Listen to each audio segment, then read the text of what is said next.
สวัสดีจ้าสวัสดีท่านผู้ชมทุกท่านนี่เป็นผลการออกรางวัลหวยฮาน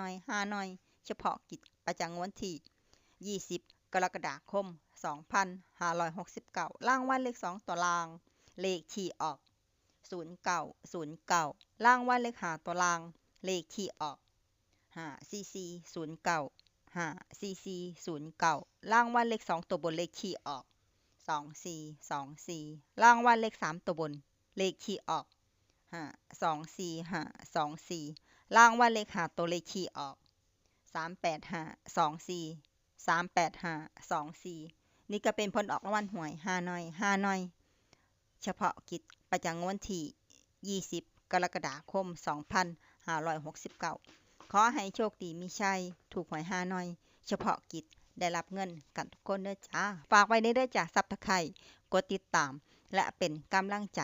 ขอขอบคุณทุกท่านที่เข้ามารับชมและรับฟังแล้วมาพบกันใหม่ในผลการออกหวยฮานอยในเวลา 17:30 นาทีในฮานอยพิเศษสำหรับครั้งนี้ขอบคุณและสวัสดีจ้า